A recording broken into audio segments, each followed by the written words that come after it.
அனைவருக்கும் வணக்கம். நான் தமிழரசி பாலமுருகன். இந்த பதிவு ஒவ்வொரு பெற்றோர்களும் பார்க்க வேண்டிய மிக மிக முக்கியமான ஒரு பதிவு.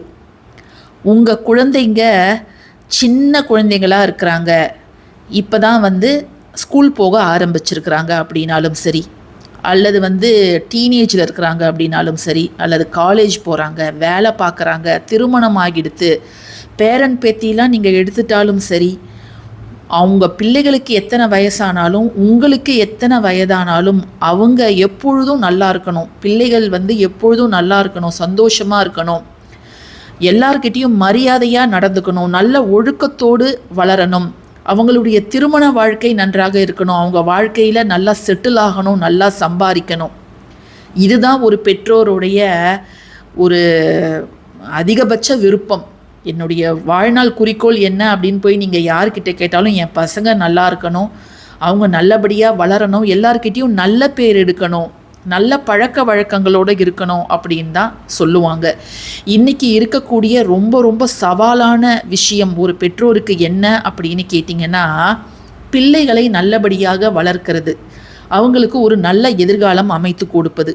அதுக்கப்புறம் தான் பணப்பிரச்சனை, கடன் பிரச்சனை இருக்குது, சொந்த வீடு கட்டணும் அப்படின்லாம் அவங்க மைண்டில் வருமே தவிர, முதல் குறிக்கோள் அல்லது முதல் லட்சியம் என்ன அப்படின்னு கேட்டிங்கன்னா, என்னோடய பசங்களை நான் நல்லபடியாக வளர்த்துட்டா போதும் அப்படின்னு சொல்லுவாங்க. ஆங்கிலத்தில் ஒரு நல்ல பழமொழி இருக்குதுங்க. If money is lost nothing is lost, if health is lost something is lost, if character is lost everything is lost. அதே மாதிரி ஒருத்தவங்களுக்கு நம்ம பிள்ளைகளோட கேரக்டர் அப்படிங்கிறது ரொம்ப ரொம்ப முக்கியம்.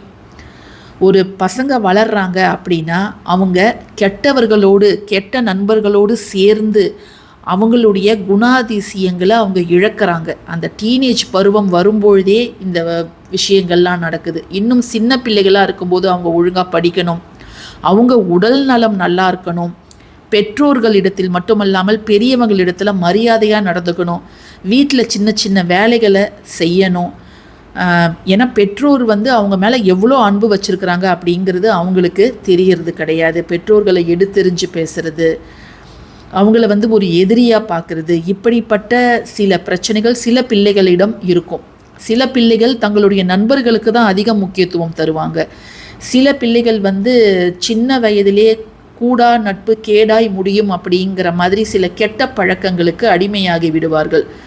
இந்த காலகட்டத்தில் போதைப் பொருள் பழக்கம்லாம் ரொம்பவே அதிகமாக இருக்குது. அதே போல் புகைப்பிடிப்பது, மது அருந்துவது, இதெல்லாம் சின்ன வயசுலேயே நிறைய ஆண் பிள்ளைகள் கற்றுக்கிறாங்க. அதே போல் காதல் வயப்படுவது அப்படின்னு நம்ம பிரச்சனைகளை பல ரூபங்களில் நம்ம சொல்லலாம். இதில் எதிலையுமே சிக்காமல் ஒரு மதில் மேல் பூனை மாதிரி இருக்கக்கூடிய அந்த காலகட்டத்தில் அவங்கள பத்திரமா கரை சேர்த்து எந்தவித கெட்ட பழக்கங்களுக்கும் அவங்க அடிமையாக இல்லாமல் வீட்டில் ஒரு நல்ல பிள்ளையாக வளர்ந்து அவங்களுக்கு ஒரு நல்ல உத்தியோகத்தை வாங்கி கொடுத்து, அதாவது உத்தியோகம் பெற அளவுக்கு அவங்களுக்கு கல்வியை கொடுத்து அவங்க நல்லபடியாக வளரணும், நல்ல பிள்ளை அப்படிங்கிற ஒரு பேர் எடுக்கணும் அப்படின்னு தான் நம்ம நினைப்போம். ஆனால் நம்ம நினைக்கிறது எதுவுமே நம்ம ஆசைப்பட்ட மாதிரி யாருக்குமே நடக்கிறது கிடையாது. ஏதோ குறைகளோடு தான் நம்மளுடைய வாழ்க்கை ஒவ்வொரு நாளும் நகர்ந்து கொண்டே இருக்கிறது.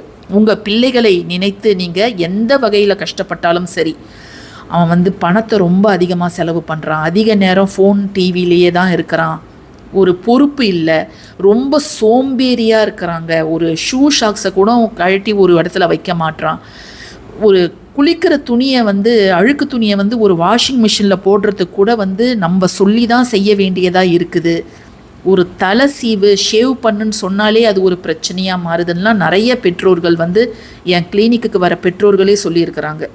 என்கிட்ட சொல்லி என் பையனை கொஞ்சம் நல்லா ப்ரஷ் பண்ண சொல்லுங்கம்மா அப்படின்னு கூட சில அம்மாக்கள் சொல்லியிருக்கிறாங்க. ஏன்னா அவன் ஐடி ஜாபு, எப்பொழுதும் சிஸ்டம் முன்னாடி தான் உட்காந்துட்ருக்கிறான், ப்ரஷ் பண்ண கூட மாட்றான், அப்படியே சாப்பாடு சாப்பிட்றான், ஒரு வேலை செய்கிறான் ஒரு பையன்.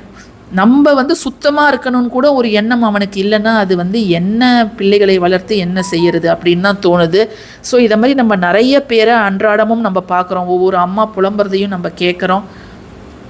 ஸோ இப்படியெல்லாம் இல்லாமல் எல்லா நல்ல பழக்கங்கள் உடைய ஒரு பிள்ளைகளாக நம்ம பிள்ளை வளரணும். அதை மாதிரி ஆரோக்கியம் நல்லா இருக்கணும், நல்லா படிக்கணும், படித்ததை போய் அங்கே ஒழுங்காக எழுதணும், வேலைக்கு ரெகுலராக போகணும். ஸோ இதெல்லாம் செய்யணுன்னா நம்ம சில வழிபாடுகளை நம்ம நிச்சயமாக செய்யணும். இதில் ஏதாவது ஒரு குறை இருந்தாலும் அந்த பிள்ளைகளை நல்வழிப்படுத்துவதற்கு நம்ம திருக்கடையூர் அபிராமி அன்னையை வணங்கி அபிராமி அந்தாதியில் இருக்கக்கூடிய 3 முக்கிய பாடல்களை நம்ம தினம்தோறும் நம்முடைய பூஜைகளில் ஒரு சின்ன விளக்கேற்றி வச்சுட்டு நம்ம படிக்கலாம். நாம் பாட வேண்டிய முதல் பாடல் அபிராமி அந்தாதியில் வரக்கூடிய 40வது பாடல்ங்க. வாழ்நுதல் கன்னியை விண்ணவர் யாவரும் வந்திரைஞ்சி பேணுதற்கு எண்ணிய எம்பெரும் மாட்டியை பேதை நெஞ்சில் காணுதற்கு அந்நியல் அல்லாத கன்னியை காணும் அன்பு பூணுதற்கு எண்ணிய எண்ணம் அன்றோ முன்செய் புண்ணியமே. பூர்வ ஜென்ம பலன்களை நமக்கு கொடுக்கக்கூடிய மிக சக்தி வாய்ந்த ஒரு பாடல் இது.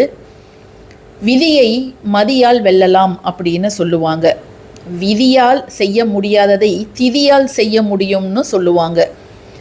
அந்த திதியையே தன்னுடைய பக்தனுக்காக மாற்றி அமைத்தவள் அன்னை அபிராமி.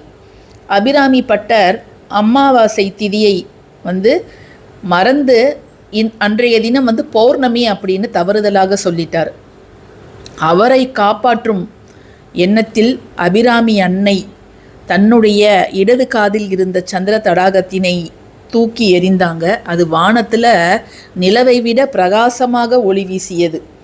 ஸோ அமாவாசை இரவில் சந்திரனை கொண்டு வந்த அந்த அபிராமி அன்னை நம்முடைய கஷ்டங்களை எல்லாம் மிக எளிதில் தீர்த்து விடுவாள் அப்படிங்கிற நம்பிக்கையோட இந்த பாடலை நம்ம விளக்கேற்றிட்டு தினமுமே நீங்கள் உச்சரிக்கலாங்க. 2வது பாடல், பாடல் எண் 59. பிள்ளைகள் நல்லவர்களாக வளர. தஞ்சம் பிறதில்லை ஈதல்லது என்று உன் தவனிருக்கே நெஞ்சம் பயில நினைக்கின்றிலேன் ஒன்றை நீல் சிலையும் அஞ்சும் அம்பும் மிக்கவராக நின்றாய் அறியார் எனினும் பஞ்சு அஞ்சும் மெல்லடியார் அடியார் பெற்ற பாலரையே. இதுதாங்க அந்த பாடல். ஸோ இந்த பாடலையும் நீங்கள் சேர்த்தே பாடலாம். 3வது மிக முக்கியமான பாடல், பாடல் எண் 75. நம்முடைய விதியை வெல்வதற்கான பாடலுங்க இது. தங்குவர் கற்பகத் தாருவின் நீழலில் தாயரின்றி மங்குவர் மண்ணில் வழுவா பிறவியை மால்வரையும் பொங்குவர் ஆழியும் ஈரேழ் புவனமும் பூத்த உந்தி கொங்கிவர் பூங்குழலால் திருமேனி குறித்தவரே. ஸோ இவ்வளோதாங்க. இந்த 3 பாடலை பாடுவதற்கு உங்களுக்கு 2 நிமிடம் கூட ஆகாது. ஒரு விளக்கு மட்டும் ஏற்றி வச்சுட்டு இதை நீங்கள் பாடுங்க. கோவிலுக்கு போக முடியலனா கூட பரவாயில்ல. உங்களுடைய பிள்ளைகள் எதிர்காலம் நீங்கள் எந்த அளவு நம்பிக்கை வைத்து இதை நீங்கள் பாடுறீங்களோ அந்த அளவுக்கு அபிராமி தாயார் உங்களுடைய பிள்ளைகளின் எதிர்காலத்தை நல்லபடியாக மாற்றி தருவார். ஸோ இந்த பதிவு உங்களுக்கு பயனுள்ள பதிவாக இருக்கும். பயனுள்ள பதிவாக இருந்துச்சுன்னா கட்டாயமாக லைக் பண்ணுங்கள். எல்லாருக்குமே இதை நீங்கள் ஷேர் பண்ணுங்கள். இந்த பதிவு நிறைய பேர்கிட்ட போய் சேரணும் அப்படிங்கிறது தான் என்னோட ஆசை. நன்றி.